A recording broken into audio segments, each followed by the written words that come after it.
দর্শক, আমরা এসেছি, এলাকার নাম কি? রাজিয়ার নপাড়া। আপনারা এই ভদ্রলোককে দেখতে পাচ্ছেন, উনি একজন প্রতিবন্ধী।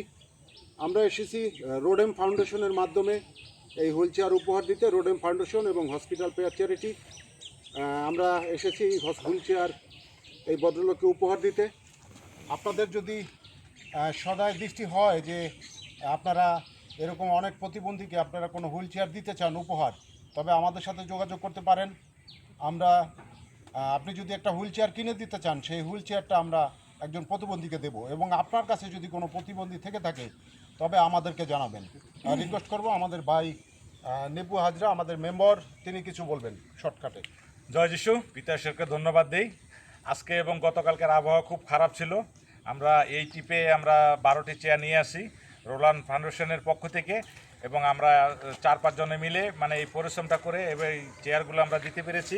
তার জন্য প্রত্যেককে ধন্যবাদ দেই এবং মহান সৃষ্টিকর্তাকে ধন্যবাদ দিই যে আমাদেরকে এই কাজে, এই সহযোগিতার কাজে আমাদেরকে ব্যবহার করেছে। এবং বিশেষ করে আমাদের অনেক সময় এতে নষ্ট হয়, এবং আপনারাও সমাজের যারা বিত্তবান ব্যক্তি আছেন, জ্ঞানী ব্যক্তি আছেন, ধনবান ব্যক্তি আছেন, আপনারা প্রত্যেকে আগে আসেন।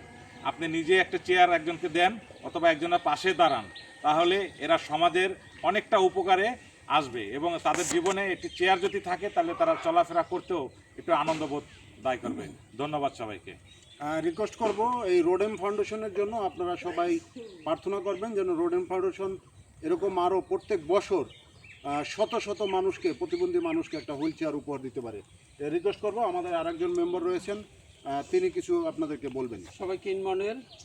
আমরা গতকালকে ঢাকা থেকে যখন রওনা দিছি, একদম সারা পথ বৃষ্টিতে, মুষলধারে বৃষ্টি, যা আমরা কল্পনা করতে পারি না যে আমাদের আজকে 12টা হুইল চেয়ার আমরা অত্র এলাকায় দেব।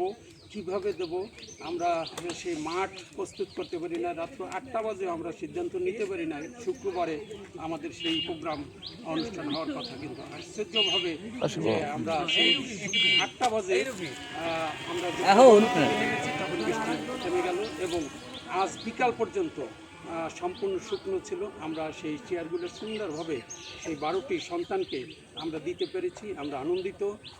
এবং 2 জন ব্যক্তি হয়তো রাস্তা ভাঙার জন্য যেতে পারে না, আমরা সরাসরি তাদের বাসায় চলে আসছি এবং এই প্রতিবন্ধীকে আমরা সেই উপহার দিতে পেরে আমরা আনন্দিত। সকলকে ধন্যবাদ।